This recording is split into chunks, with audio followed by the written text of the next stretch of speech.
Maliens, assalamu alaikum. An bɛ foli lase aw bɛɛ kelen kelenna ma ni waati in na Mali kɔnɔ ani Mali kɔ kan mɔgɔ mɔgɔ bɛ nin waati in na ko o sɔgɔlen don ouverture média bɔlɔlɔsiraw la an ka chaîne YouTube ni an ka page Facebook an bɛ an kanubaa bɛɛ fo ka bɛɛ wale ɲuman dɔn ka yira k'a fɔ a ka jɛmukan man di ni o ye l'émission Thierno Décrypte ye ko Thierno ka walawala jɛmukan mun bɛ k'a sigira ouverture média bɔlɔlɔw kan aw jamanadenw ye fɛn minnu bɛ k'a bɛ aw ka jamana kɔnɔ kunnafoni di hokumu kɔnɔ an da ka se a nafamaw ma ka walawala aw ye an ka tudunka cɛnin na Maliens, an b'a fɔ aw ye an bɛ tarata donya la bi février kalo tile 23 san 2021 o ye bi ye kalo in hali bi ala ka hɛrɛ ko ɲuman di aw ni ne ma Thierno Décrypte ko Thierno ka walawala mun bɛ an bala kɔnɔ bi Maliens kunnafoni kɔrɔ de bɛ don o don an bɛ minnu sɛnsɛn ni ala ye dugu jɛ ka ban i b'a sɔrɔla kunnafoniw caman de bɛ minnu bɛ jamana in kɔnɔ nka anw b'a lajɛ kunnafoni minnu bɛ ko nafa b'u la kunnafoni minnu bɛ k'a bɛ se ka kɛ kalan ye jamanadenw ma kunnafoni minnu bɛ k'a bɛ se ka kɛ sababu ye mɔgɔw ka se k'u hakili to u yɛrɛbakun an'u bolofɛnw na anw bɛ bɔ n'o kunnafoniw de k'u da aw tulo kan o hokumu kɔnɔ fana an bɛ se ka maabaw wele ka na yan a kɛra politikimaaw ye a kɛra artistes ye an b'u wele ka na k'a sababu kɛ a bɛɛ ye kunnafoni hokumu dɔ ye Mali kɔnɔ anw m'an seko n'an dabayira kɛ Mali fɛn bɛɛ kɔnɔ secteur bɛɛ la mun b'a to jamanadenw bɛ se ka nimisi wasa sɔrɔ ouverture média ko in na cogo min na Maliens an b'a fɔ aw ye hali bi aw bisimila Thierno Décrypte plateau kan mun bɛ an bala kɔnɔ bi Maliens fɛn belebeleba fila don n bɛ se ka fɔ saba a fɔlɔfɔlɔ ye mun ye le dossier Razbach et co-accusé Maliens an bɔra k'a ye sɔgɔmada in na cour d'appel la a fɔra ko dossier in tuguni k'a bilala ka taa waati wɛrɛ la mun de kɛra exactement parce que a kun fɔra ko jaabi o de kun kan ka bɔ bi jaabi mun n'a kun kan ka bɔ bi o an nana ye tuguni ko fɛn wɛrɛ nana bɔ a kɔnɔ tuguni o fɛn in an da bɛna maga o la k'o walawala an bɛna maa mun wele o la ale tɔgɔ ko Boubacar Yalikoyi ale ye CDR ɲɛmaa dɔ ye donc a bɛna se ka fɛn caman fɔ an ye k'an bɔ kow kalama n'an tilal'o la tuguni Maliens a b'a kalama ko mun fana bɛ dugu kɔnɔ wa sabula anw da de bɛ maga ko baw la ko minnu bɛ k'a ma dabali ban yɔrɔ a yɛrɛ bɔra k'a ye kunun an bɔra ka émission kɛ ko mun kan a bɔra k'a ye ko wɛrɛ fana b'an bolo tuguni o fana ye fait divers dɔ ye o fait divers o ye mun ye Maliens cɛkɔrɔba dɔ fana de bɛ yen cɛkɔrɔba san 60 a y'a lamɛn ka ɲɛ dɛ san 60 a yɛrɛ ka fɔ an ka finitigiw fɛ ani an yɛrɛ kɔrɔ fɛ wulikajɔw nana ye k'a fɔ Maliens cɛkɔrɔba in ni a tɔgɔ ko Yaya Jara Maliens ko a nana minɛ viol de la ni o ye bengani ye ka bɛn denmisɛnnin san 7 kan denmisɛnnin san 7 7 ans ale nana minɛ o de la a bɔra a yɛrɛ da kɔnɔ fɛn caman nana fɔ a la wulikajɔw nana kɛ a ko la o sababu la an kɛmɛ ka Isaka Kulibali wele ni o ye an kɔrɔ ye l'observateur kojugu kɛlɛba ale b'an bolo kɔrɔ bi ale de sera ka kunnafoni d'a ma ni ka sɛnsɛn kɔrɔ de valeur tar baasi t'i la kɔni Basi foyi tɛ n na folikan dɔ b'i bolo wa foli di bɛɛ lajɛlen ma nin wagati in na k'a fɔ ko ne yɛrɛ ye n sen bɔ n kɔnɔkɔrɔ ayiwa ka se aw bara yan bi ouverture média la kosɛbɛ awɔ n hakili la nin y'a siɲɛ fɔlɔ ye awɔ ne yɛrɛ ka kuma o ye tiɲɛ bɔlɔlɔ sanfɛ sabula a kuma a ka gɛlɛn anw kɔni anw ye kojugu kɛlɛbaw ye kojugu kɛlɛbaw ko minnu kɛra sababu ye ka jamana nin k'a segin kɔ k'a sigi a sen sanbara kɔnɔ anw kalenkan ye k'an bɛ o kɛlɛ o don a ka jan an yɛrɛ an ka to a da fɛ sabula awɔ sabula kojugu kɛlɛ a tɛ taa o kɔ n'i ko ko min ka di mɔgɔ ye n'i ko k'i b'a tigi bali a la a tɛ taa degun kɔ kosɛbɛ degun camanba an ye o sɔrɔ kow la an y'a bɛɛ lajɛlen kɛ faso kanu de kama an y'a bɛɛ lajɛlen kɛ an yɛrɛ ni kisili a n'an ka denbayaw fana kisili ani denmisɛnninw ka sini ɲɛsigi parce que jamana nin ni bɛɛ y'i sigi k'a lajɛ comme dɔw b'a fɔ cogoya min na ko kojugukɛla ale tɛ se ka jamana halaki maa min b'i sigi k'a kɛtɔla lajɛ i ɲɛna e de ye jamana halakibaga ye e de bɛ kɛ sababu ye ka jamana nin k'a sigi a sen sanbara kɔnɔ donc an kana an sigi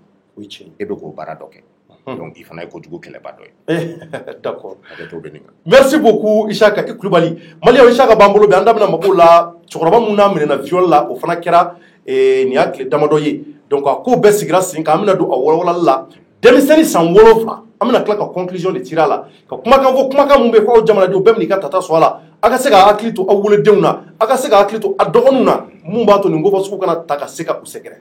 n'an tilal'o la tuguni an y'a mɛn k'a fɔ fana ko cɛkɔrɔba tubabu cɛkɔrɔba dɔ fana de bɛ Maliens ale fana de minɛna ko kabakomaba dɔ la a minɛna cɛnimusoya la Maliens a tilalen de o la ko ala y'a nikun minɛ k'a ni minɛ ka ka taa lahara o tɛ wa kɔrɔ ko in kɛra ten nka an di ko in fɔn dɔ kosɛbɛ nka an bɛ mun dɔn a kalama an bɛna o bɔ o fana kɛra Bamakɔ yan nin y'a tile damadɔ ye ani musomanin mun minɛna ɲɔgɔn kan o musomanin k'a taara kaso bonba la ka ban a taara kaso la de u y'a wele ka taa kaso la u ye a bila nin wagati nin na u y'a bila nin waati la a yɔrɔ dɔnnen don a yɔrɔ dɔnnen don o tɛ ko mɔgɔ min tununnen don donc enquête kɔni bɛ ka continuer enquête bɛ d'accord o kuma jɛlen donc an da bɛna s'o ma Isaka bɛ n kɛrɛfɛ kojugu kɛlɛba ɲɛmaa an da bɛna s'o kɔlɔlɔ kɔfɛ Mamadu Jɛfaga fana bɛ n kɛrɛfɛ ni o ye n ka marabolo ɲɛmaa ye ale ye n ka marabolo ɲɛmaa ye ni n bɛ yɔrɔ o yɔrɔ ale bɛ n kɛrɛfɛ ni n filila dɔrɔn ale bɛ n bila sira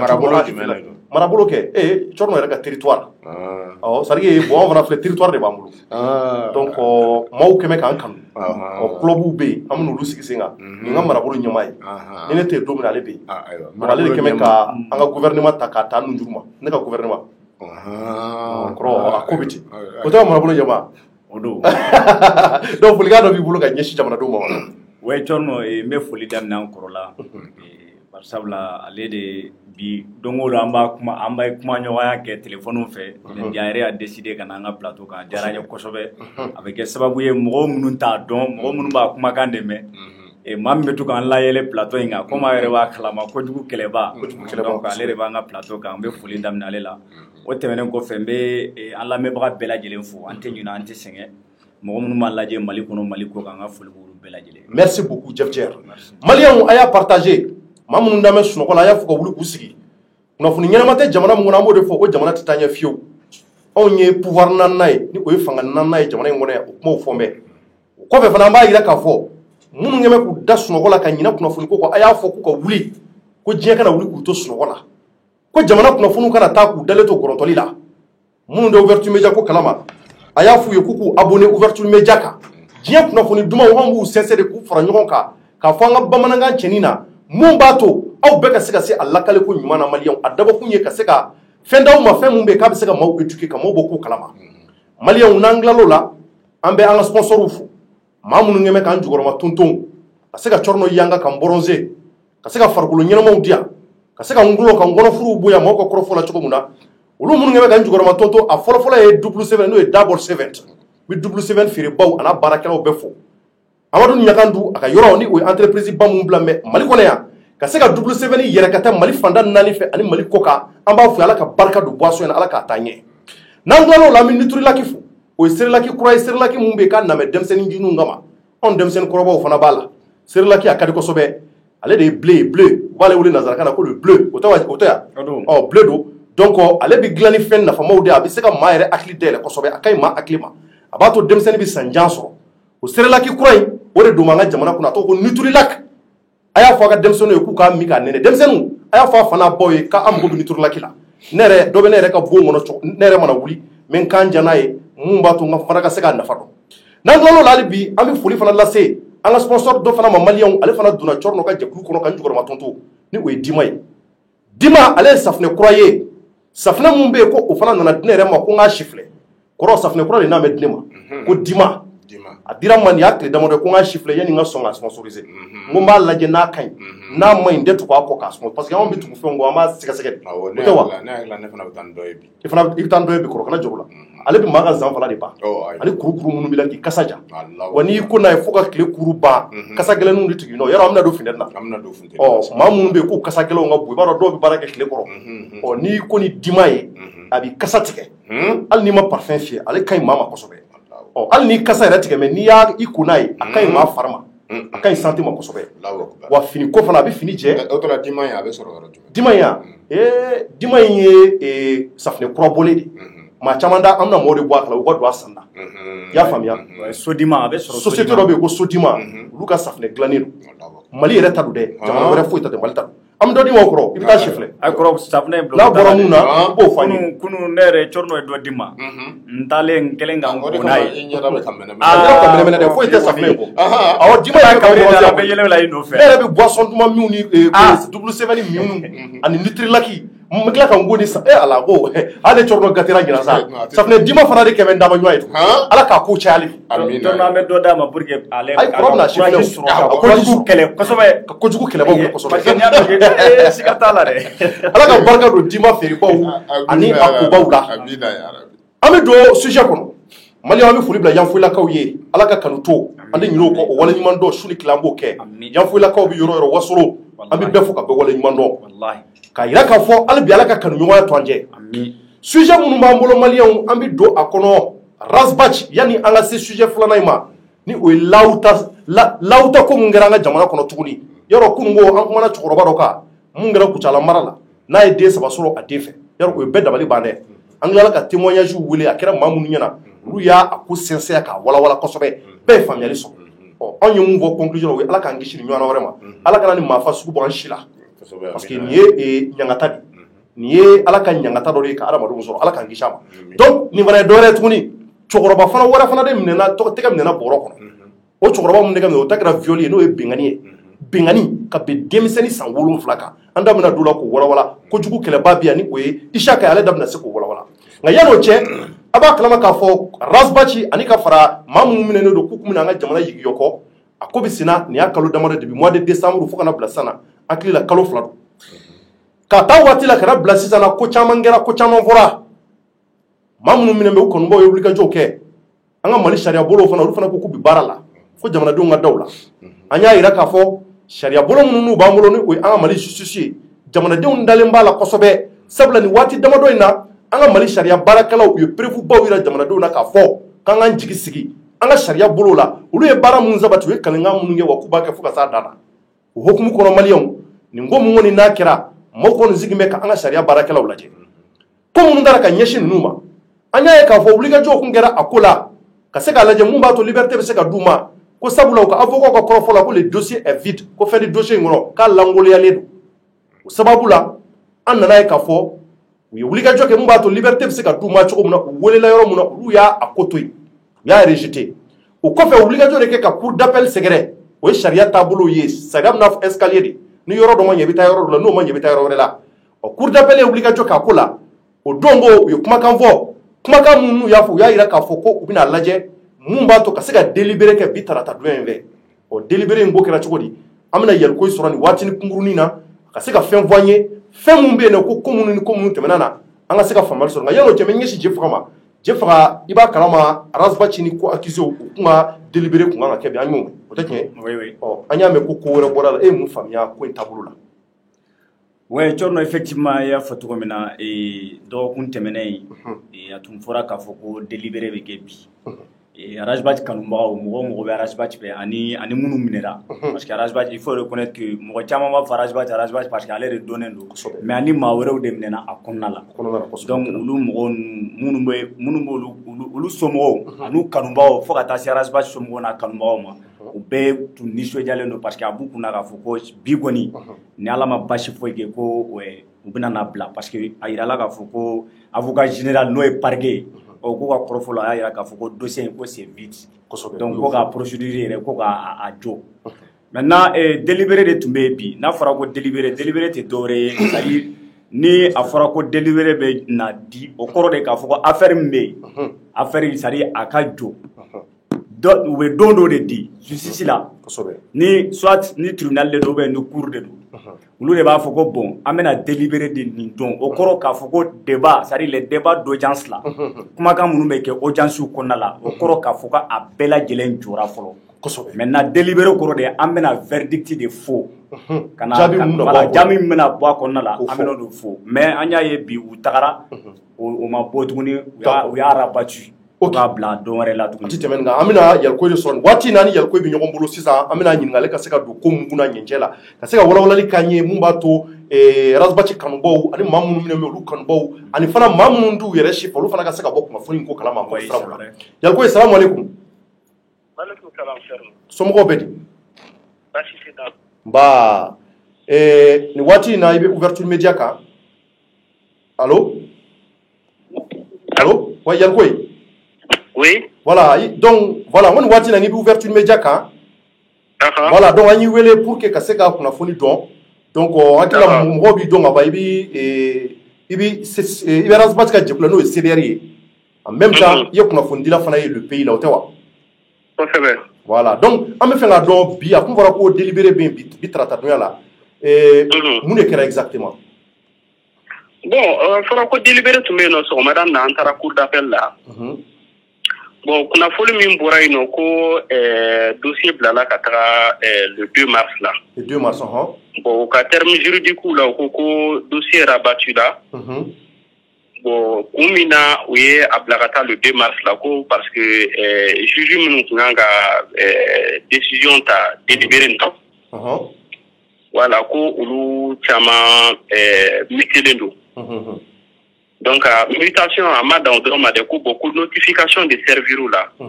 On y a mutation notification servir là kaban au kroba dira ka foko au sariaso naino donc ils n'ont plus compétence ka foko de siège dossier ka. Voilà donc au kama ulu bena bono mo kro de bena.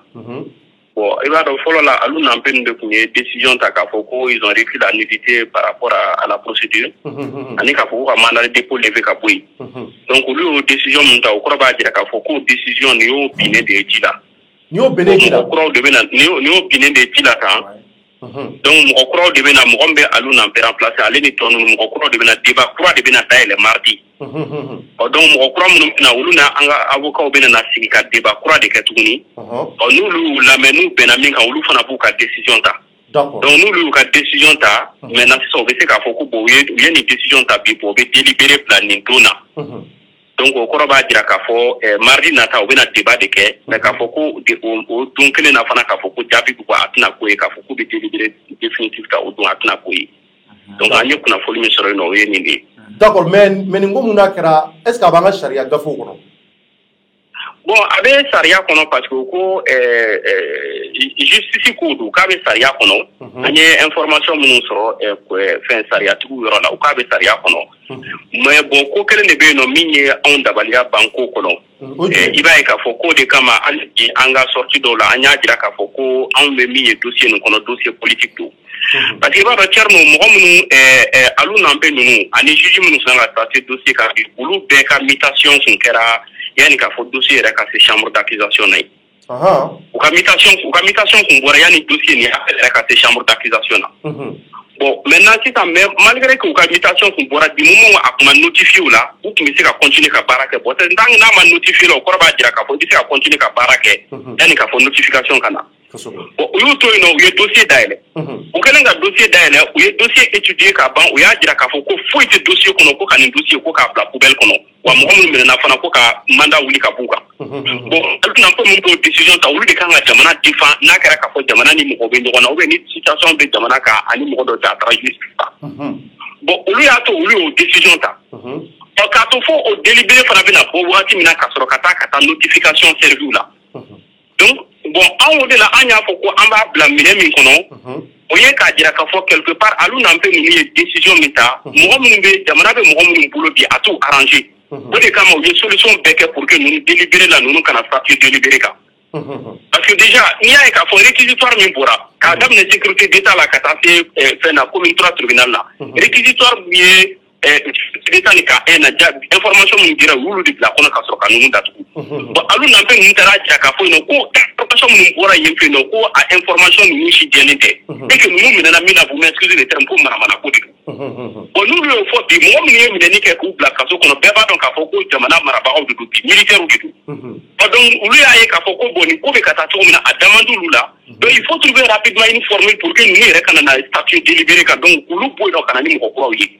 o tuga de la on na ni mo ko yi a décider ka fo ko beaucoup yi faire notifier na sinon on a fini ka fo ko mitira ou nous ba do ka fo ka miketa c'est pas la peine ko bla ka dossier d'ailleurs parce que déjà ka mutation ko bora yan ka fo dossier rek ate no ou mettez ka notifier là du monde déjà déjà afra ko mitira ou mettez la notification servi là très rapidement pour que moi su ka bla ka ka yoro là je crois au kana ou ka dossier d'ailleurs ça me d'accusation là mais OK ou nous bla ka peine d'ailleurs ça veut dire qu'on peut dire ba kan ka fo nous mi da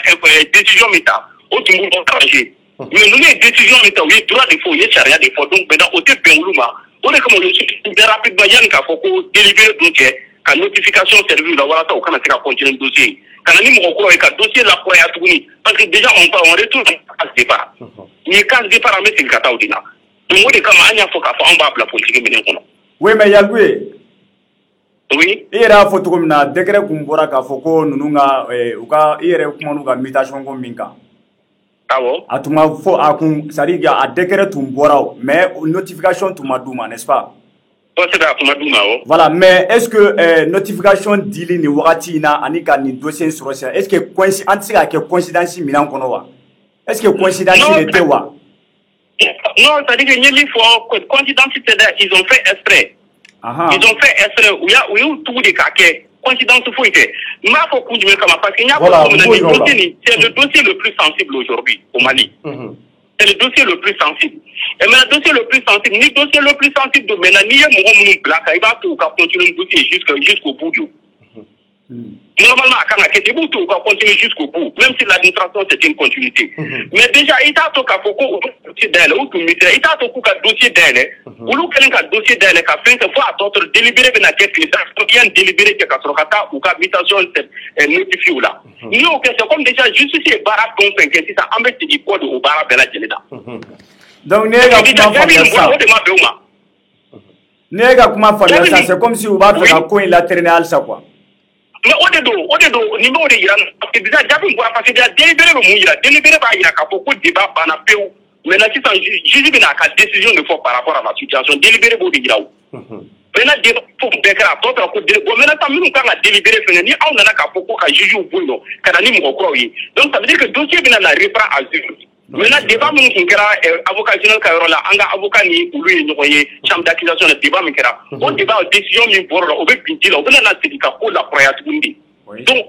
c'est bien quand on retardé là. Ça veut dire que clairement, déjà, décision, il faut remarquer, parce qu'il y a là, qu'à beaucoup, mais qu'on y met qu'à fond, on a coup de canon, qu'à beaucoup, qu'à dossier, il y a beaucoup à la poubelle. Donc, c'est ce qui ne les arrange pas. Maintenant, ça, on va aller, nous, nana, en tas de on leur accorde le bénéfice du tout pour le moment, parce qu'en tas de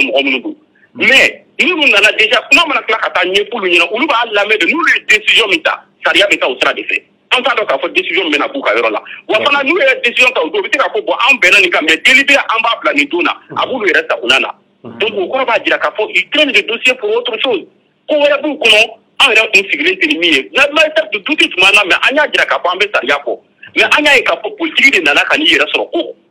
C'est ce que nous voyons maintenant. D'accord. Donc, quand le fait un bonjour, Yankoy. Oui. Ishaka Koulibaly, Kodjougou Keleba. Ça va? Merci beaucoup. Ça va, alhamdulillah. Bon, voilà. En ce qui concerne les mutations, mutation, nous, au Kangabla, magistrature là, le conseil supérieur de la magistrature le 25 février. Voilà, Nimbebe n'a qu'à retardé. Parce que au Lukanga statut à Kanfolo, voilà, avant que Akabla en application. Tout à fait. Voilà, donc on bébé ni dossier ni comme tu l'as très bien dit, c'est trop sensible. C'est purement politique. Et que franchement, à moins Djamanama, parce qu'avec un année, Toko tient Chamaye, Djamana Kokan, Ani Djamana Kono. Parce que ni ni terminé. Fouille à kono min b'a yira k'a fɔ ko min fɔra k'u y'o kɛ n'u sen yera u la foyi. Donc ne bolo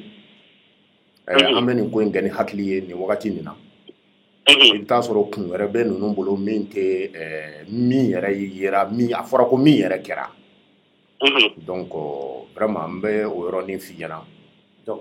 voilà ka dugawu kɛ hali bi an bɛ Ala deli Ala k'a nɔgɔya. Amin. Maintenant, il y a le quoi faut la même et CDR Kanubo ani ka fara jamana duma. Bon, ne ko ngemi fo mo onyina oye halibi anga ko la de nyama tolina. Nya dira ka fo an koni anga hake. An tuna to mo ko shika bi anka. Ka ese ka anga hake traki ka bambulo ko no kuma te ala. On a de tout le temps été pacifique anya fo mo onyina ko be te kana ni manka jamana kono anta fe parce que jamana gele ale ndubi. Bon mais anya bala ka fo ko ni be ka ta to mina o be na ampla anga saura dota minu yere moy en minu moy jamana yere ma. C'est ce qu'on a voulu de tout le temps éviter. Donc ka fo ko be ka ta to mina on n'aura plus le choix. Iba e ka fo ali bi anya sorti minu ka anyo de tira. Ango bon be ya yira ka fo pour ta kono. Si dans la bête de la communication, tout le monde a montré que le dossier a géré Djelia Traka. En réalité, comme un avocat, ils ont interjeté à de cour d'appel là. Nous, on a dit clairement que depuis nous nous la phobie, le juge d'instruction a moulu pour la mer Halibi. Vous dites comment Halibi a moulu pour la mer. Maintenant, on a dit clairement, n'a qu'à faire Kiri de Kake. On a Kiri Lake. n'an taara kiiri la ni preuve b'u bolo ka bɔ ni preuve ye mais ni preuve kɔni ma sɔrɔ u bolo kɔni ka d'a la k'a fɔ dali b'u ye sunɔgɔ t'u ye parce qu'on ne va jamais accepter que an ka honneur k'a été k'a fɔ k'u bɛ na papier sous prétexte k'u bɛ dessin politique dɔ kɔnɔ on a vu qu'au beau carnaval de kɔnɔ aujourd'hui mais la raison pour laquelle nous avons dit que juge minnu bilala yen nɔ bɛna bila ninnu place la dossier kɔni retardera ça fait très mal parce que an tun hakili la k'a fɔ ko vraiment Rasbach ni minnu minɛna bi k'u bɛ bɔ bi an yɛrɛ kun sigilen bɛ n'o de bon maintenant n'a kɛra k'a fɔ ko affaire taara rebondi ta nin cogoya la ka na n'an ye case départ la on accorde d'abord le bénéfice du doute mɔgɔ minnu nana comme déjà fɔra ko fɛn bɛ kɛ mardi mais déjà an ka yɔrɔ la nous on se mobilise dans la semaine an kan ka ɲɔgɔn ye ni anw ye ɲɔgɔn ye semaine kɔnɔ ni décision min kan ka ta ni ala sɔnna ma an ka comité de crise ka réunion bɛ demain à 14h ni o réunion kɛra 14h d'ici la fin de la semaine on souhaite arranger organiser une conférence de presse la décision ba minnu kan ka ta ka bɛn mardi ma an b'o décision ta mais en tout cas on ne se laissera plus faire c'est ce qu'on a décidé finalement. Donc, ko bɛ ka taa cogo ni sariya sera don problème t'a la mais n'u y'a été k'a fɔ k'u bɛ politique don sariya kɔnɔ donc maintenant an bɛ taa n'a ye politique sira kan. D'accord. Merci beaucoup Yalko. Voilà.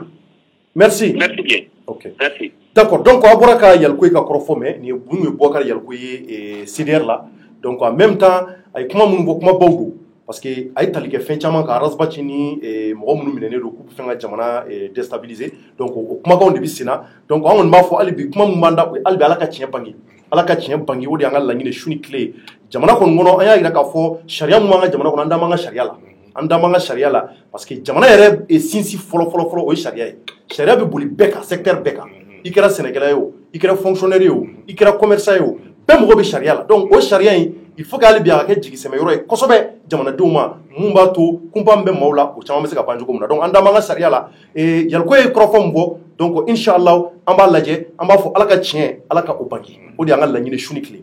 donc Ala ka seliji fana bɔ ko in kan donc n'an tilal'o la maliyɛnw rapidement an bɛ don jumɛn kɔnɔ ni o ye sujet filanan ye Jefaga bɛ n kɛrɛfɛ Isaka Kulubali bɛ n kɛrɛfɛ yan maliyɛnw anw ye kunnafoni mun sɔrɔ a y'an dabali ban tuguni kunun da kɔfɛ a y'a lamɛn dɛ wa a y'a partager ni maa minnu tulo t'a la ka ɲɛ a ye dɔ fara volume kan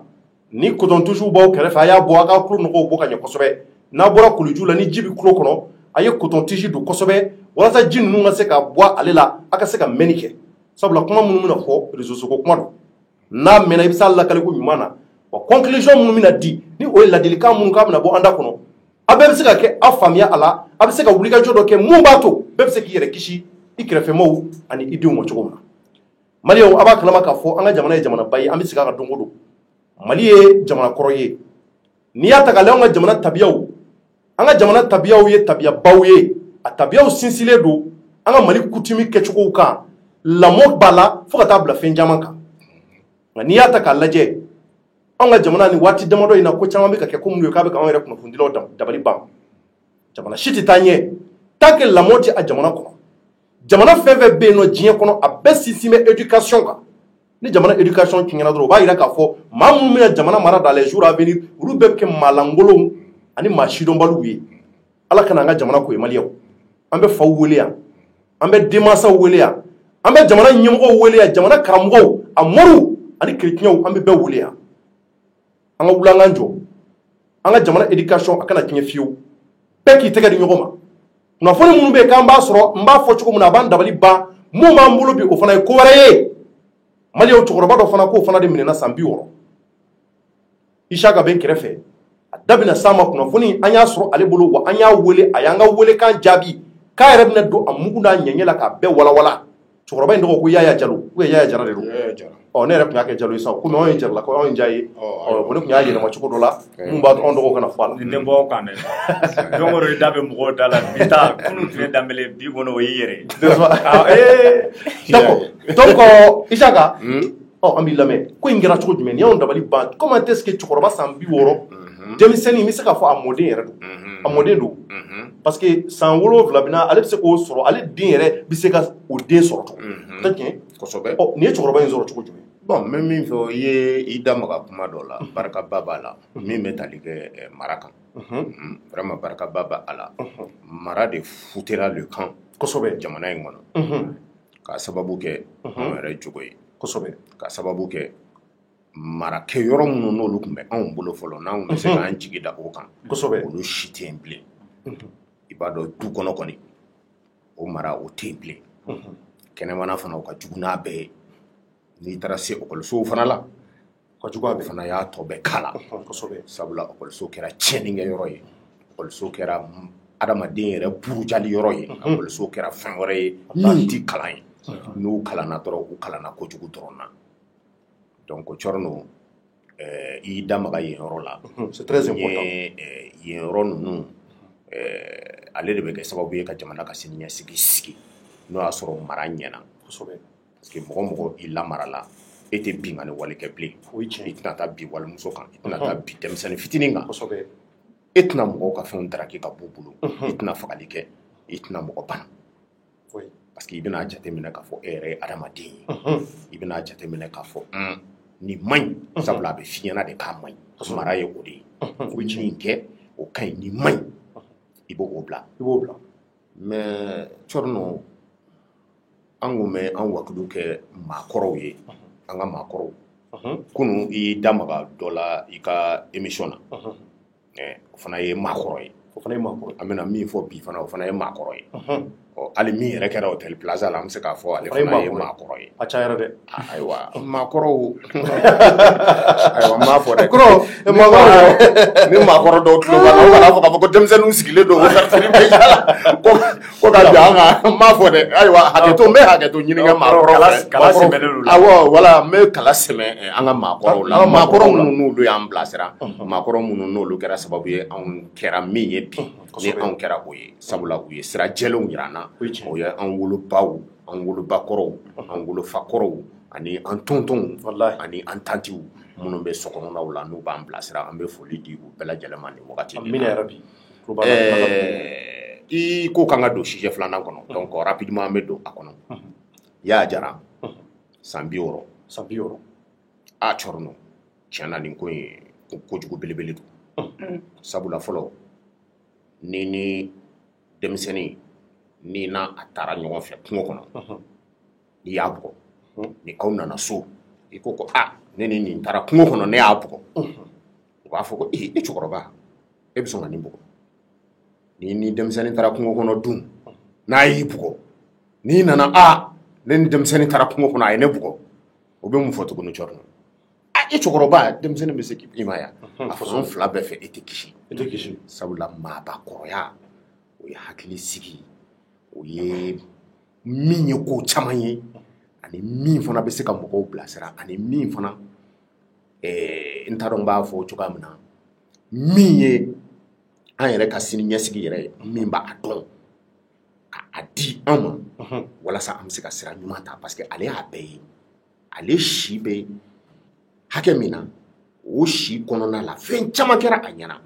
o min kɛra a ɲɛna a ma kɛ ne ɲɛna o de kama fɛn bɛɛ talen don ka da maakɔrɔw kun k'a fɔ ko maakɔrɔ i mana ko ko kɛ u b'a fɔ k'i maakɔrɔ e ɲɔgɔn cɛkɔrɔba ou bien e ɲɔgɔn musokɔrɔba i sɔnna nin ma wa bon an b'o hukumu de kɔnɔ san 60 taara bi denmisɛnnin fitinin kan ko Yaya Jara i yɛrɛ Tchorno yɛrɛ ka kuma ninnu bɛ ka ne lafiya Yaya Jara ni ma sabali de i bɛ tila ka Yaya Jara ka fɛn kɛ ne kun an ka kɛ Yaya Danbɛlɛ Yaya Danbɛlɛ ayi i tɛ ka baga fɛn dɔw ma ne tɛ Danbɛlɛ la ayiwa i t'i dabɔ yen yɔrɔ la ayiwa denmisɛnnin fitinin san 7 donc jamu ni y'a d'a ma o jadu o filɛ nin ok ale Yaya Jara denmisɛnnin fitinin a tɛ kodɔn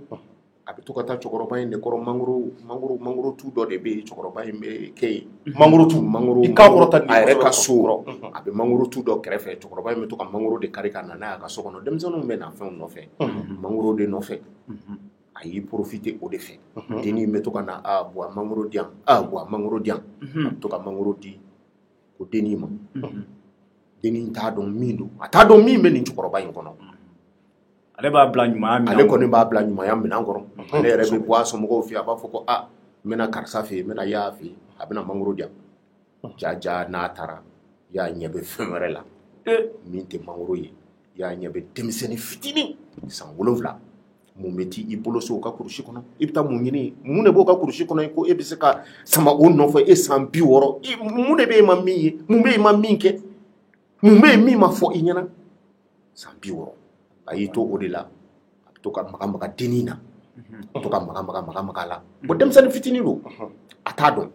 donc a tor'o la fo don dɔ a nana kana essayer ka b'a bolo yɛrɛ kɛ sisan ko ka baara in yɛrɛ daminɛ denni commencera ka joli bɔ mɔgɔw yɛrɛ ka fɔ la mɔgɔw ka fɔ la dɛ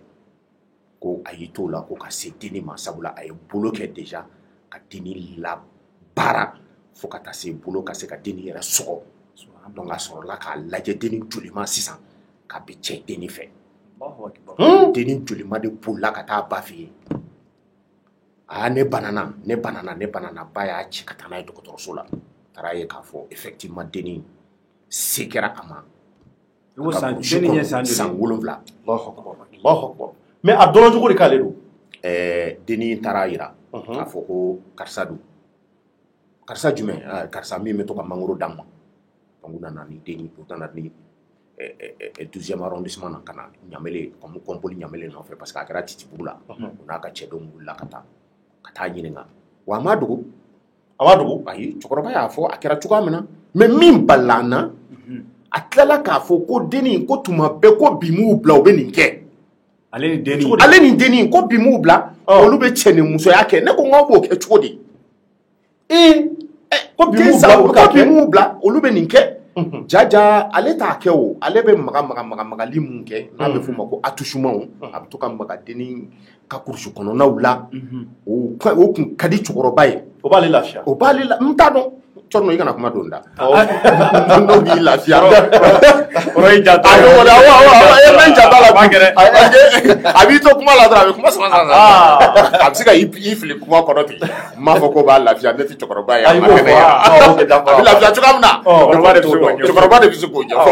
voilà n kɔni b'a dɔn nin don kɔni don min na kɔni f'a taara se fo k'a bolo de tun yɛrɛ denni yɛrɛ la k'a don ko a sera denni ma parce que a y'a sɔrɔ ka ban denni a ye bolo kɛ ka denni bana donc k'a sera denni ma voilà maintenant o de ye lafiya ɲɛ wa ou bien bolo yɛrɛ dɔrɔn ni bolo in tun b'a lafiya n nana se cɛ ni musoya yɛrɛ yɔrɔ ma o an tɛ se k'o ɲɛfɔ mɔgɔw ye ouverture média kan bonya yɛrɛ kama vraiment mais ɲakila mais a ye kuma mun fɔ yanni an ka se ɲininkali wɛrɛ la a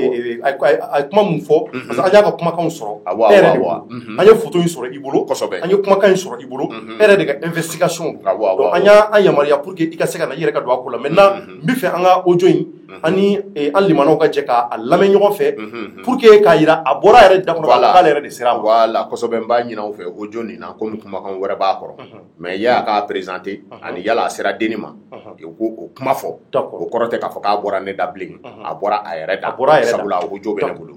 voilà anw ye kojugu kɛlɛbaw ye anw bɛ ko ko n'an b'a lakale f'a ka kɛ tiɲɛ ye anw bɛ taa kunnafoni kari a ba la n bɛ segin o kumakan kelen kan a ba la ouverture média mɔgɔw ye kojugu kɛlɛba ma deli ka kuma fɔ fɔlɔ min ma kɛ anw de bɛ wuli ka taa kɛ yɔrɔ la a kɛra waati jumɛn jɔn de y'a kɛ a kɛra cogo di a kɛlen a nana ni kɔlɔlɔ jumɛn ye yala a tigi a ye kungo jumɛn sɔrɔ a la hakaja mɔgɔ wɛrɛ kana don o kɔnɔ bilen an ka kunnafoni di cogo filɛ a tɛ tɛmɛ o kan o ye kunnafoni ɲɛnama ye donc an ka jɛ an ka audio in lamɛn a ma jan miniti damadɔni don donc an bɛ tila ka segin ka na tuguni ka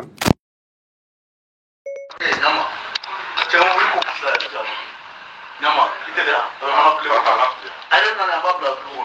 So go go. Ba ni sure, ko ni na de mo na ma chema. So a ki go. Ama ya ko sa ya. To ha ito. Ito ko di. Ya jara. Ka bo ni. Ka bo ti bugula. Muso bi fe. Muso ti bulo.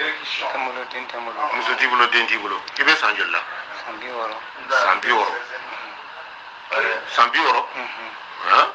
E 40 bi bulo mi ma era ka ko ibe sambi oro obe ya no e ma chani sambi oro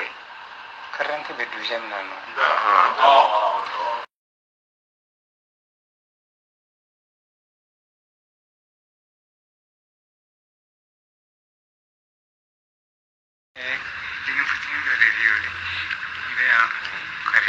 Deni fitin do de violé.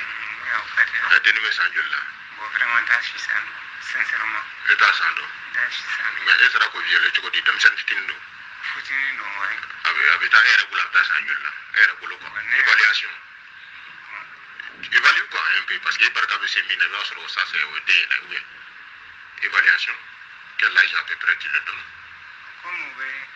évaluation.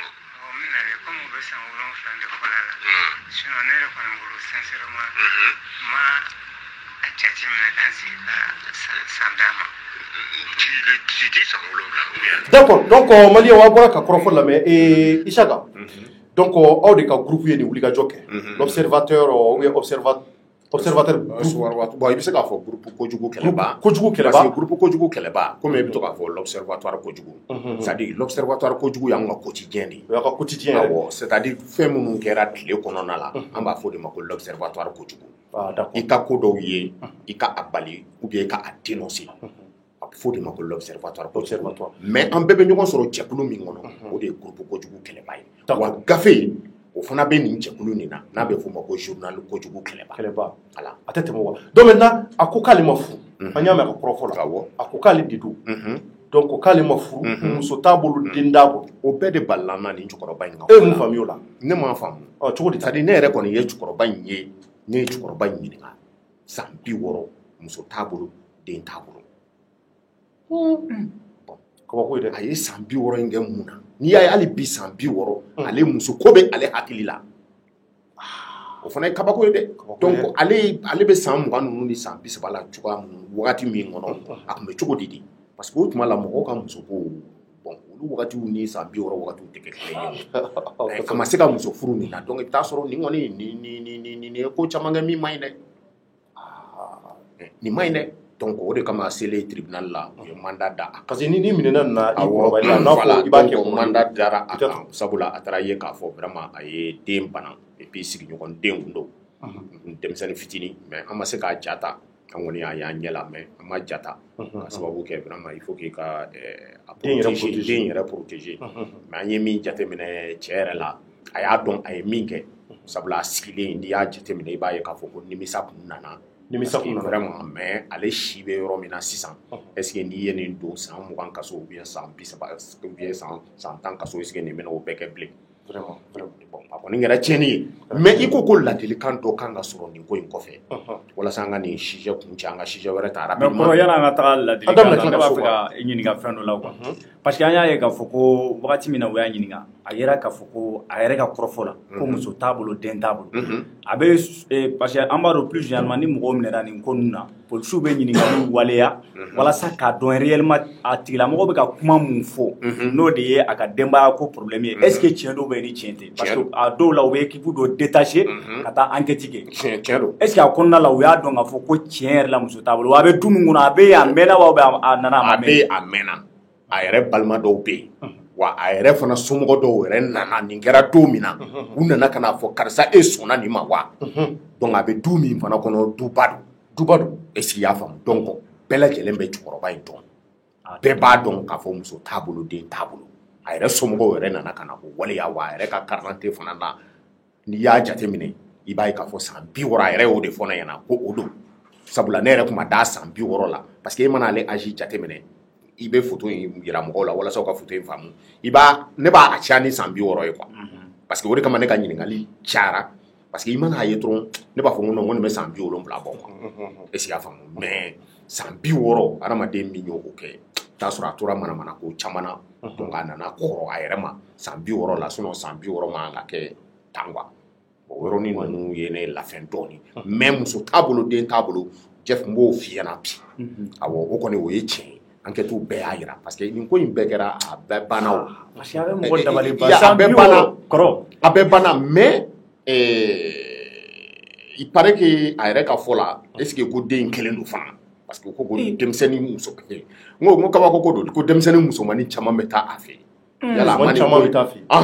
a ma nin ko in ta ka mɔgɔ wɛrɛ sɛgɛrɛ wa mɔgɔw b'a fɔ ko cɛkɔrɔbaw don mɔgɔw b'a fɔ k'a fɔ a bɛ mangoro min ka di denmisɛnninw ye mangoro gerenw awɔ a bɛ ɲɛ u ma est ce que a tɛ ka nin kɛ est ce que a m'a kɛ mɔgɔ wɛrɛ fana la tuguni vraiment an kan ka temu bila yen yɔrɔ la parce que ne ye cɛkɔrɔba in ka histoire sɔrɔ don min na ne ye n sigi k'a lajɛ ne ko n ko tiɲɛ yɛrɛ yɛrɛ la n ko nin mɛnna nin na quoi a mɛnna la parce que a yɛrɛ y'a fɔ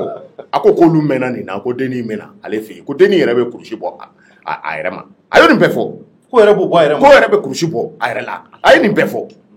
donc ne ma a faamu ça veut dire mais o b'o bɔ a yɛrɛ la ale tɛ se k'o bɔ ale tɛ se k'a ka kurusi bɔ a ayiwa ne yɛrɛ kɔni t'a dɔn bon i mɔden nana ka na kulusi e yɛrɛ bɛ disi ko kulusi don i la kulusi ko juguna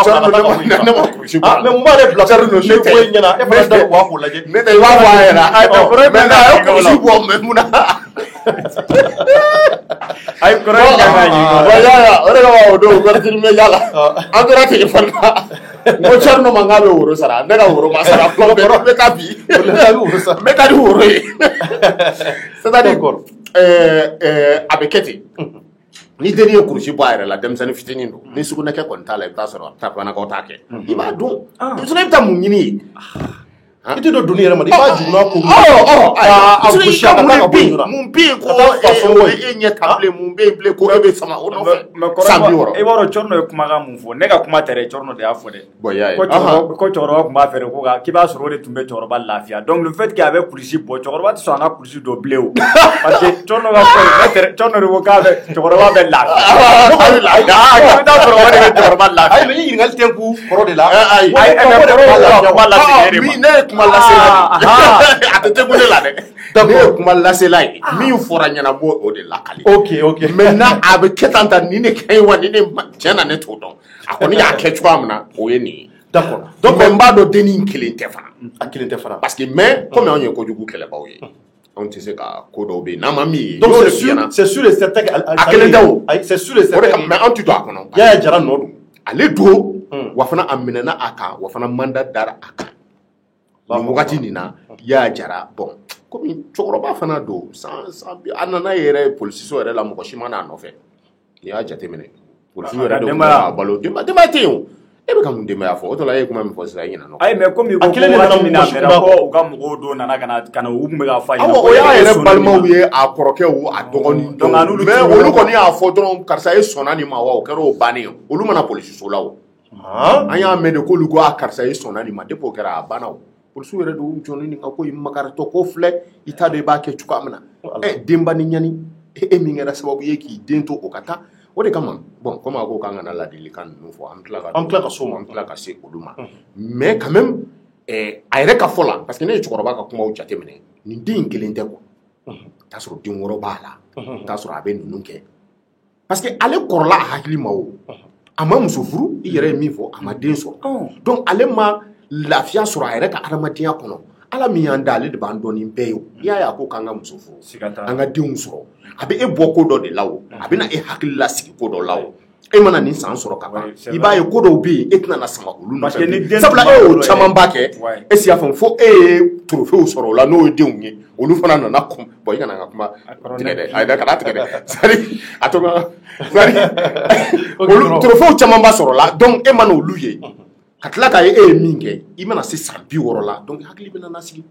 mais ni hakili sigi tɛ nin ka ko la donc ça veut dire que denmisɛnnin fitinin kun bɛ taa nin ka yɔrɔ la i bɛ taa sɔrɔ a kun bɛ maga ninnu bɛɛ la tiɲɛ la ala ka laban mais comme Thierno y'a ɲɛfɔ cogoya min na k'a bɛ lafiya ten i b'a sɔrɔ a b'i yɛrɛ lafiya d'accord Jɛfaga e bɛ se ka mun fɔ nin na e bolo mun bɛna nin ko fasugu ye bon Thierno je pense que kɔrɔ magara kuma nin dɔ la o ye tiɲɛ de ye i b'a dɔn ala tɛ ko foyi kɛ gansan ni y'a ye ala ko k'an ka furu i b'a dɔn n'a sɔrɔ ni cɛ tun furulen don sisan ni denw tun b'a bolo k'a ye mɔdenw yɛrɛ sɔrɔ c'est-à-dire a tun bɛna den diya dɔn a tun bɛna mɔdenw diya dɔn parce que n'i y'a ta k'a lajɛ nin bɛ 7 ans de la à 7 ans déjà mɔgɔ min bɛ 60 ans la on suppose que i b'o sɔrɔ mɔden ye yɛrɛ i b'o sɔrɔ mɔden bon n'a sɔrɔ n'ale kun furula ka denw sɔrɔ a bɛna den nafa dɔn ka mɔden nafa dɔn a tɛ sɔn ka a ye waleya mun sabati a tɛ sɔn ka waleya mɔgɔ wɛrɛ la bon nin ko ninnu Thierno ninnu ye kabako kow de ye ninnu bɛ mɔgɔw dabali ban n'a fɔra k'a fɔ ko an ka maakɔrɔbaw a jateminɛ kabini kunu fo ka na bila bi la an daw bɛ nin kuma ninnu de la maakɔrɔbaw dun a bɛ fɔ ko denmisɛnnin ka maakɔrɔbaw de tagabolo lajɛ walasa u ka siniɲɛsigi bɛ se ka ɲa mais n'a fɔra ko maakɔrɔbaw dɔw yɛrɛ bɛ walew dɔw sabati denmisɛnninw yɛrɛ tɛ se ka wale minnu yɛrɛ kɛ a Thierno o kɔrɔ ko avenir ko c'est à dire que a jɔyɔrɔ bɛ bɛɛ lajɛlen na a hami bɛ bɛɛ la donc an bɛ dugawu de kɛ ala k'a to ninnu ɲɔgɔnnaw yɛrɛ kana kɛ dugukolo in Mali dugukolo yɛrɛ kan quoi ninnu ka dabila pewu kɔrɔ k'i cɛsiri kosɛbɛ comme a bɛ kojugu kɛlɛbaga don mais n b'a dɔn kɔrɔ i bɛ degun caman sɔrɔ i ka nin baara in na dɛ awɔ kosɛbɛ parce que fɛn min ka di mɔgɔw ye o kojugu ye n'i ko k'i b'o kɛlɛ o b'i kɛlɛ dɛ siga t'a la maintenant yan'an ka se sujet wɛrɛ ma an bɛna kɔrɔ ka ladilikan lamɛn ale bɛ se ka conseil jumɛn fɔ nin ko in na ka conclusion jumɛn tira parce que an y'a mɛn ko tubabukɛ dɔ fana de fatura tubabukɛ dɔ nazara dɔ dunan dɔ a y'a lamɛn dɛ wa a y'a partager nazara dɔ de fatura an ka jamana kɔnɔ yan nazara dɔ an bɛ k'a ko sɛgɛsɛgɛ an tɛgɛ ma da ko kisɛ kan nka an ye kunnafoni minnu sɔrɔ a la an bɛna o ɲɛfɔ jamanadenw ye a kɛra sira mun kan maintenant kɔrɔ i bɛ se ka conseil jumɛn fɔ n ye i bɛ se ka conclusion jumɛn tirer ni cɛkɔrɔba in ka nin ko la mais an bɛ se ka conclusion min tirer an bɛɛ de don o de ye denmisɛnninw mara ye surtout den musomanin n'a sera âge dɔ ma ka ban an bɛ wagati min na i kan k'i kɔlɔsi den bɛ taa min ani jɔnni bɛ tulonkɛ kɛ a n'a bɛ ka tulonkɛ morali mɔgɔ man ka den to a yɛrɛ ma mɔgɔ man ka den to a yɛrɛ ma ten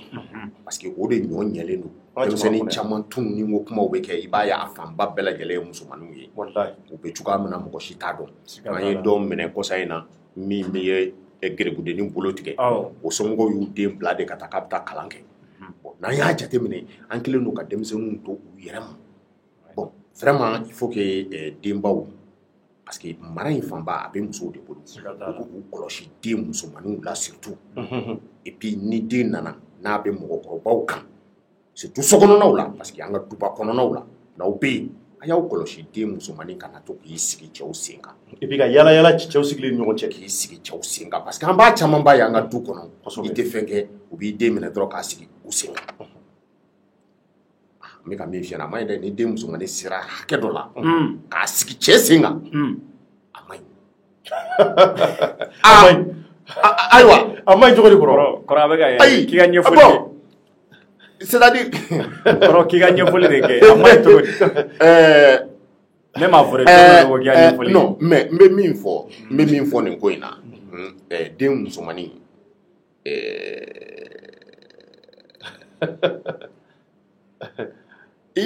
c'est-à-dire hali an ka du yɛrɛ kɔnɔ i b'a dɔn den musomanin a ka yeta fanba bɛɛ y'a fa de ye i b'a a bɛ commencer ka kɛ a fa fɔlɔfɔlɔ de fɛ a jateminɛ man hali denmuso a jateminɛ man i bɛ t'a sɔrɔ fa ka bon a bolo tuma dɔ n'i y'a faamu ka tɛmɛ hali a ba kan c'est-à-dire les contraires s'attirent quoi c'est-à-dire i ma dɔn hali denmusomanin i b'a dɔn denmusomanin ka fɛ fɔlɔ ye mɔgɔ min ye o y'a fa de ye fɔlɔ fɔlɔ ka gɛlɛya fa la hali a ba la ala il faut que yen yɔrɔnin ninnu an ka yen yɔrɔnin ninnu fɔ et ça n kun tɛ fɛ k'an da maga yen yɔrɔnin de la mais tiɲɛ don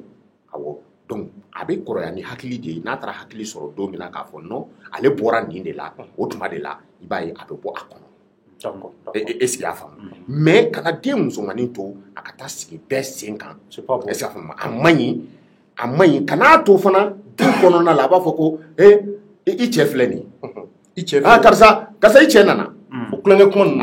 ninnu a y'a c'est-à-dire olu sera dabilali an b'a ye a bɛ an ka sigidaw la parce que an bɛ waati min na sisan nin ye maa si tɛ maa si dɔn bilen quoi ɲuman banna kojugu wale cayara an b'a kɛ de bi o de bɛ yen donc bɛɛ k'i kɔlɔsi olu la den musomanin i m'a ye n bɛ k'an passer den musomanin kan i b'a dɔn n ma cɛmanin ka kuma fɔ mais cɛmanin ta fanba ka ca n'a ye mais den musomanin di n bɛ ka min f'i ɲɛna ale de ɲɔ ɲɛlen don parce que an ka statistiques la n'an ye jateminɛ kɛ kungo min sera den musomanin ma a ma se den cɛw ma n m'a dɔn n'i y'a fɔ o de kama n bɛ ka den musomanin ko ninnu ta k'a ɲɛfɔ kosɛbɛ a y'aw kɔlɔsi a la du kɔnɔna la u kana ta ten k'a sigi bɛɛ sen kan ou bien ka to k'a fɔ i cɛ ye nin ye i muso ye nin ye olu kan ka dabila olu kulonkɛ kuma ninnu u kana sɔn a ka voilà u kana yala yɔrɔw la a ka bɔ fana a yɛrɛ ma wa fana n'aw bɛ fini fana don a la a ye fini don a la min bɛ a fari fana bɛɛ lajɛlen fana datugu parce que dɔw bɛ yen olu bɛ den fitinin ninnu de fɛ n'a bɛ fɔ ko mais o camanba de bɛ yen cɛkɔrɔba in dun i kana n ka kuma kɛ nkalon ye dɛ sinon an bɛ kɛlɛ dɛ an filɛ ka don kuma dɔ fɔ sisan i b'a fɔ ko kɔrɔ mais misali dɔ b'an bolo o misali nin an k'an basé o misali dɔrɔn kan an bɛna faamu ayi kɔrɔ b'a fɛ ka ɲɛfɔli de kɛ sinon i tɛna ne bila ɲɛfɔli la ne bɛ ka kuma o kuma fɔ ne bɛ se k'a bɛɛ ɲɛfɔ mais kuma ma nɔgɔn wa kumabaliya man di wa mangun ko k'ale yɛrɛ ye kuma dɔ ye wa anw fɛ bamananw na fɛn bɛɛ b'a den wolo fɔ kuma de b'a ba wolo o de kama n'i b'ale fɔ i bɛ to ka tasi n'i b'ale fɔ i bɛ to k'i miiri i kɔnɔna la fɔlɔ n bɛna min fɔ yala n kan k'a fɔ wa o de bɛ se ka kuma lata dɔɔni ka tila k'a lasegin ani fana faamuyali tɛ sɔrɔ kuma kɔnɔna la kuma dɔnbaliya tɛ Kulibali a bɛ fɔ Kulibali ɲuman dɔn marifa ba Mali fana a bɔra ka nin histoire mais nin kɛra Titibugu la ni ma fili o tɛ wa Titibugu tɛ yan kosɛbɛ a kɛra Titibugu la ni o ye commune 1 donc an b'a fɔ vraiment nin ko in Ala ka a ko sumaya ala kana ni ɲɔgɔnna wɛrɛ kɛ tuguni an bɛ ladilikan minnu bɔra denmansaw ye bɛɛ k'i hakili t'o la mun b'a to denmisɛnninw ka se ka tanga cogo min na ka bɔ nin kojugu ninnu ma cogo min na n'a y'a ye cɛw bɛ k'a fɔ a denmuso ma ne ka muso ne muso de don a y'a tigɛ bɔ a da a y'a fɔ a ye ko i muso tɛ wa ala kana kulonkɛ fɔ parce que ɲɛ don a kana kulonkɛ fɔ yɛrɛ k'a fɛ a kana kulonkɛ ala kana yɛlɛ a fɛ n'a ko ko muso i b'a wele ka bɔ i b'a fɔ n terikɛ n tɛ fɛ i ka nin kuma fɔ n denmuso ma merci kɛlɛ kuma tɛ foyi ten parce que i y'a fɔ cogo min na bi tile la maa si tɛ maa dɔn maalankolon de ka ca ni maa ɲuman ye fɔlɔfɔlɔ ninnu bɛ fɔ du kɔnɔ ka kulonkɛw kɛ nka bibi na adamadenw yɛlɛmana lamɔ banna barikaw banna pewu maa ɲumanw man ca tugun donc a y'aw kɔlɔsi maa si kana taa kulonkɛ k'a denmusoninw fɛ ko ne muso ubiyɛn n bɛna ɲini ka di ni maa min y'a kulonkɛ kumaw kɛ ka to ka denmusonin ta k'a sigi sen kan a y'a tiɲɛ fɔ a ye k'a kana fɔ tuguni aw denmuso ma ko muso nin ka k'o dan ye donc hakilila kuma in a faamuyara kojugu tɛ sa nka k'a ɲɛfɔ mɔgɔw ka se ka kɔrɔfɔ ninnu da joona donc an bɛ taa sujet filanan kɔnɔ sujet sabanan kɔnɔ rapidement o fana ye ko wɛrɛ ko mun bɛ k'a kɛra Bamakɔ kɔnɔ an bɛna kuma to kɔrɔ bolo anw ye kunnafoni sɔrɔ kɔrɔ nalen an ye a ɲininka a ye ko sincère dɔɔni an ye mun sɔrɔ a y'a lamɛn n y'a fɔ kuma nanzara dɔ de ye crise cardiaque kɛ a tilalen lafiya la est-ce que crise cardiaque don i ma fɛn ma k'i ɲɛna i tɛ k'a bon a tɛ k'a qualifier ko crise cardiaque ça veut dire que ale y'a dɔn min don et puis kɔrɔ ala jiginna n'a ka bamuru ye ko a ka lafiya ka jogo jugu k'a faga n'i ko ko crise cardiaque ayiwa i b'a kalama dɛ mais b'a fɔ cogo di maa mun dilan mais e dun ko ko crise cardiaque maa mun y'a sigi k'a fɔ ko ne sɛgɛn bɛ k'i da dɔrɔn ka sa n'o tɛ crise cardiaque ye mada n'o ye fɛn wɛrɛ dɛ o bɛ se ka kɛ fɛn wɛrɛ ye kɛ min tɛ crise cardiaque ye rythme cardiaque de ye kosɛbɛ mais kɔrɔ Corno fana y'a fɔ cogo min na a bɛ se ka kɛ crise cardiaque yɛrɛ a bɛ se ka ko ye parce que Corno ko a tilali k'a lafiyalen i jɔ sa an bɛ ɲɔgɔn ko a lafiyalen non fana ye i jɔ sa an bɛ ɲɔgɔn bilasira sisan médicament dɔw bɛ yen fura dɔw bɛ yen o fana ye tiɲɛ bon n y'a mɛn a kana fɔ fana ko n'o dɔn cogo min n y'a mɛn a furaw bɛ feere mais y'a mɛn i m'a cɛkɔrɔbaw b'a ta walasa k'u ka musokow kɛ ni a ye n'i y'a ta a bɛ dɔ fara a b'i joli teliya de n ma dɔn n'i y'a faamu donc o fura ninnu n'i y'a ta ni m'i kɔlɔsi a bɛ se ka k'i sata ye olu fura ninnu bon non crise cardiaque bɛ se ka na ka sɔrɔ i ma fura ta o crise cardiaque ye i bɛ se ka i ka battement cardiaque bɛ se ka commencer ka dɔgɔya crise cardiaque bɛ se k'i minɛ fɛn caman na n ma dɔn n'i y'a faamu a bɛ se ka dɔgɔya a bɛ mɛn i la yɛrɛ a b'i averti don dɔ dɔrɔn a bɛ bali ka jɔ mais n'i ye fura ta o bɛ se k'a teliya n'i ye fura fana ta fura in bɛ se ka kɛ i sababu ye sabula Viagra ninnu ni fɛnw camanba bɛ yen n m'a fɔ n t'a dɔn dɛ bon an bɛ kunnafoni di an bɛna kunnafoni di voilà maintenant hôtel plaza an bɛ hôtel plaza la Bamakɔ kɔnɔ 15 Bugu hôtel plaza nin cɛ in a bɛ baara kɛ MINUSMA na an kun y'a tɔgɔ ɲini an ye téléphone yɛrɛ ci Nations Unies na bi ka se k'a ko ɲɛ sɔrɔ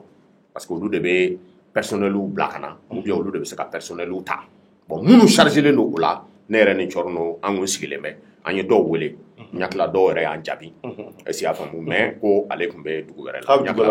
awɔ ko mais k'a b'a ko ɲɛɲini a bɛna ko fɔ an ɲɛna n yakila don nata ninnu na Corno e bɛ se k'a ɲɛfɔ Ouverture Media mɔgɔw ye mais nin cɛ in bɛ baara kɛ MINUSMA de la américain don sufɛla fɛ a taara sufɛma ninnu dɔw ta i bɛ fɛ ka minnu bɛ feereli kɛ sufɛ a taara olu dɔw ta minnu b'u yɛrɛ feere dumuni feerelaw tɛ minnu b'u yɛrɛ de feere olu yɛrɛ de ye dumuni ye sisan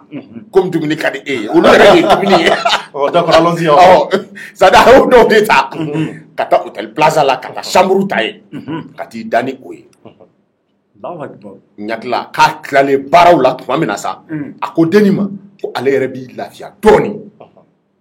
donc a tor'o lafiya de kɔnɔna la a kɛra lafiyaba in yɛrɛ ye kungo kelen ye donc cɛ taara lahara ten donc denni de tora ka maga la ale y'a ye k'a fɔ a fari si tɛ ka bouger ale fana taara i sara hôtel mɔgɔw la donc u nana ka n'a ye donc troisième cɛdenw wele ko olu nana ka n'a lajɛ o y'a sɔrɔ cɛ taɲana mais cɛ bɛ baara kɛ MINUSMA de la an y'o kunnafoni kɔni o jɛlen sɔrɔ mais américain don wa mɔgɔ farilajɛ don donc tubabu don komi Corno y'a ɲɛfɔ cogoya min na est-ce que y'a faamu mais u ye mɔgɔ minnu ani denni minnu bɛ ɲɔgɔn fɛ ko denni wɛrɛ kun nana o fana bila mais u y'u fila bɛɛ minɛ troisième y'u minɛ ka ɲininkali tegun u la mais hali bi a ko dayɛlɛlen don i n'a fɔ Cɔrɔnɔ y'a fɔ cogoya min na ni enquête dayɛlɛlen don ayiwa u bɛna a ko tɔw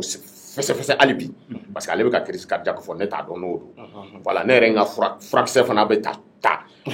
n'o fana b'o fɔ ne t'a dɔn fana k'o fana don mais n k'a bɛ se ka k'o ye d'accord donc ne fana ta bɛ se ka kɛ furakisɛ tali ye minnu bɛ furakisɛ ninnu ta ka muso kow kɛ peut-être a ye furakisɛ ta k'a dama tɛmɛ n t'a dɔn denni min kun b'a bolo komi Cɔrɔnɔ m'a y'a ɲɛ la yala n'a sɔrɔ i kan ka fura de ta nin kama Cɔrɔnɔ kan b'o dɔn est-ce que y'a faamu d'accord ale kan k'o dɔn donc maintenant kɔrɔ an bɛ se ka conclusion jumɛn kɛ nin na an bɛ se ka mun fɔ nin bɛɛ la bon nin ko minnu bɛ nin kabako saya minnu bɛ ka kɛ nin waati damadɔ in na ani nin ko kabakomaba minnu bɛ ka kɛ c'est à dire que ninnu bɛɛ ye éducation ani ala ka ko kabakomaw nin diɲɛ laban kelen in na e bɛ se ka mun conclusion tirer a la bon an bɛ se ka conclusion min tirer a la hali bi anw ka jamana ni jamana belebele don Mali an dɔnna ni fɛn caman ye ni o ye d'abord mara kɛcogo ye fɔlɔ n'i tun ye maliyɛn ye kɔfɛ i tun b'i ka wari kalifa la i b'i muso kalifa la i bɛ taa sabula maliyɛn jogo kun tiɲɛnen tɛ an ye min jateminɛ bi tiɲɛ yɛrɛ yɛrɛ la jogow tiɲɛna kojugu jogow tiɲɛna ka se niveau la bi tiɲɛna bɛɛ kan ka jɔrɔ ala anw yɛrɛ minnu ni an b'a kuma fɔ an kan ka jɔrɔ an yɛrɛ la an kan ka parce que an bɛ yan bi e t'a dɔn min bɛ ka k'i ka so i t'a dɔn i den bɛ yɔrɔ min na bi i t'a dɔn kare in kɔnɔna la ani jɔnni jɔlen don bi maa t'o dɔn n'i ye jateminɛ kɛ adamadenya yɛlɛmana e yɛrɛ ka fɛn dɔw jateminɛ bi n'i donna dugu kɔnɔna la denmisɛnninw kunkolo mɔrɔmɔrɔlenw don u bɛɛ kelen don arasaw ye alors que fɔlɔ an tun b'o ye feeretibaw de la mais u bɛ ka siraw ta sira minnu vraiment mɔgɔ t'a dɔn u bɛ dɔrɔgu taw la sisaw bɛ ka min ɔkɔlisow la i bɛ denmisɛnninw ye u bɛ ka sigɛrɛti min ne yɛrɛ n bɛna émission n bɛna fɛn dɔ kɛ o kan denmisɛnnin musomaninw u bɛ sigɛrɛtiw min dɔrɔguw bɛ ka taa fan bɛɛ lajɛlen fɛ wa dɔrɔguw bɛ ka don i b'a fɔ ko kabako jamana nin kɔnɔna la k'a sababu kɛ structure minnu chargelen don a la olu kelen don ka o fana ta kɛ maalankolon kow dɔrɔn olu fana bɛ ka dɔrɔgu fana jɛnsɛn olu d'a ka kɛlɛ dɔrɔgu de bɛ ka jɛnsɛn jamana kɔnɔ donc a bɛ ka jamana ta tiɲɛ a bɛ ka na ni fɛn caman ye jamana nin kɔnɔna la an kumana terrorisme kan o tɛ taa ni dɔrɔgu ta tɛ hadamaden tɛ taa ka taa mɔgɔ ɲɔgɔn faga ka taa bi dugu kelen kan k'a halaki ni fɛn dɔ t'i kɔnɔ dɔrɔgu ninnu a bɛɛ lajɛlen jujɔn bɔra an ka jamana nin kɔnɔ wa an ka jamana kɔnɔ maaw yɛrɛ de ɲin bɛ a la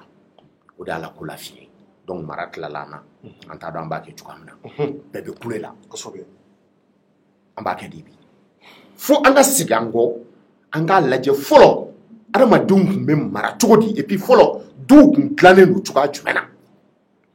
fo an ka segin an kɔ n'an seginna an kɔ i bɛna taa jateminɛ k'a fɔ e bɛna dɔn k'a fɔ k'i kɔrɔ ye nin ye e bɛna dɔn k'a fɔ k'i ba fila ye nin ye e bɛna dɔn k'i fa fila ye nin ye e bɛna dɔn k'a fɔ ko nin y'i bɛnkɛ ye a bɛ se k'i minɛ k'i ci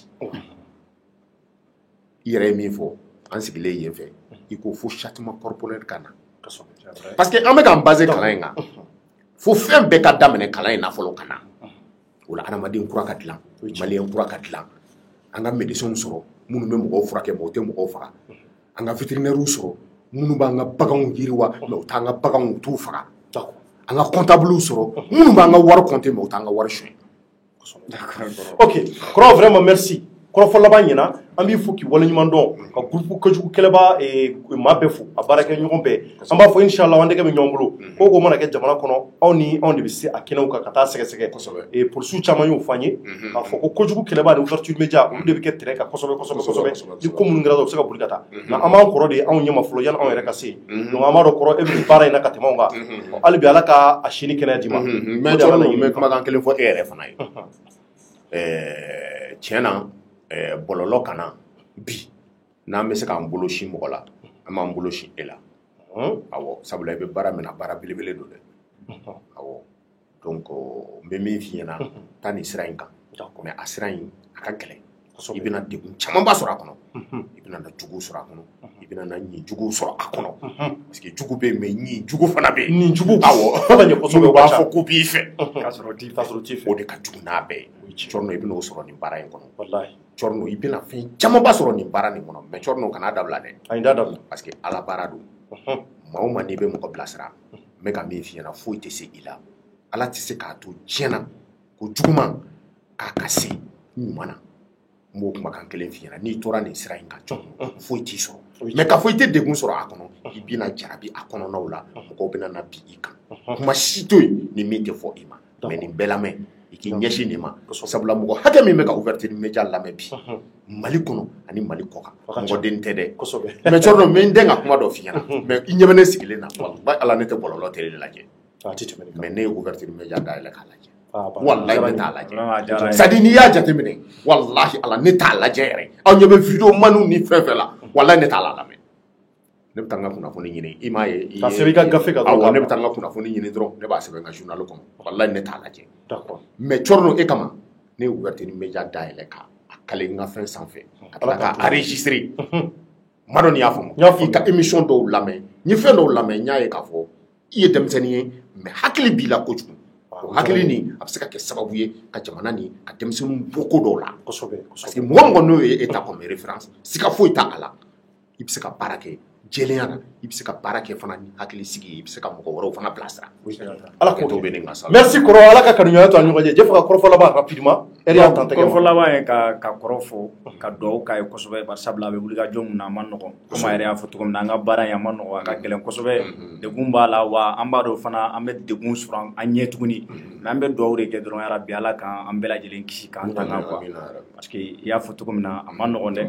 voilà donc a k'anw dɛmɛ ni dugawu ye aw y'anw kɔrɔw ye an fana bɛ dugawu sɛbɛn ma wa an bɛ dugawu ɲini an lamɛnbaga bɛɛ lajɛlen fɛ inchallah vraiment ala ka ko nɔgɔya merci Jefaga bi Isaka i Kulubali bi fo k'i waleɲuman dɔn i Kulubali Masasi Doso hali bi ala k'an to ɲɔgɔn ye maliyɛnw a bɔra ka kɔrɔfɔw mais Cɔrɔnɔ décrypte ko Cɔrɔnɔ k'a walawala jamukan minnu bɛ yen k'a sigira aw jamanadenw ye k'a ka jamana kunnafoni gɛlɛmanw k'olu ta k'u sɛnsɛn a bɛ se ka kɛ kunnafoni 2, 3, 4 fo ka taa 5 bɔ ɲɔgɔn la minnu b'an bolo bi o ye nin ye a dabɔkun ye ka ladilikan di denmansaw ma ani ka fara jamanatigiw ma ani ka fara laadatigiw minnu b'a to ko damadɔ minnu n'a bɛ ka kɛ waati damadɔ in na mɔgɔw ka se k'u hakili to u la cogo min na an bɛ foli bila an kanubaa bɛɛ ye Mali kɔnɔ ani Mali kɔ kan Europe jamana kan Amérique jamana kan Asie fo ka taa bila Afrique jamanaw kan a bɛ k'an lajɛ diɲɛ yɔrɔ yɔrɔ an b'aw bɛɛ fo ani Mali seleke 4 bɛɛ kɔnɔ an ka foli bɛ se Kucalakaw ye an b'u fo k'u waleɲuman dɔn ani Segukaw maliyɛnw Cɔrɔnɔ ka foli bɛ bila a yɛrɛ kanubaw ye an b'a fɔ aw ye hali bi ala k'an ka laɲiniw sabati merci à toutes et à tous a k'an bɛn waati wɛrɛ au revoir.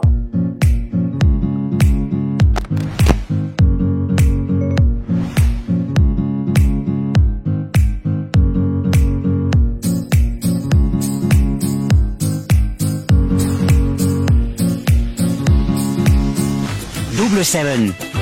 double tes limites. Ka terrain san ka taa sɔrɔ maa wɛrɛ ta don dugukolo ko fɔ ɲango gɛrɛgɛrɛw o jɔrɔ wa o banna pewu pewu sabula baara yɔrɔ b'an fɛ yan nɔ Mali kɔnɔna la a bi waati jan bɔ ni bɛɛ lajɛlen ko a ma ko entreprise de prestation de service EAPS min bɛ se ka aw kisi nin bɛɛ lajɛlen ma awɔ k'aw kisi nin bɛɛ lajɛlen ma EAPS maaw ka baara ɲɛsinnen don kow sɛgɛsɛgɛli de ma kɛrɛnkɛrɛnnenya la dugukolo kow maliyɛnw kunnafoniya duman kɔni ma tɛmɛ ni ka dɛ kɛrɛnkɛrɛnnenya la aw minnu bɛ jamana kɔ kan n'aw kɔni bɛ fɛ ka kunnafoniya lakika ka sɔrɔ aw ka dugukolo kan ka kisi nambara ma aw ka se EAPS maaw ma dɔrɔn u b'a ɲɛɲini k'a walawala ka taa kunnafoniya jɛlen di aw ma f'aw sigiyɔrɔ o t'a bannen dɛ aw ka nimisi wasa kama u ni ŋana caman de bɛ baara kɛ ɲɔgɔn fɛ a bɛ fɔ minnu ma ko expert wa service cadastral fɛn fɛn bɛ Mali la n'olu ka baara ɲɛsinnen don dugukolo kow papier kow ɲɛnabɔli ma u n'olu bɛɛ lajɛlen bɛ baara kɛ ɲɔgɔn fɛ terrain ko la n'aw kɔni bɛ fɛ ka kisi nambara ma aw ye EAPS kaw taama ɲɔgɔn ye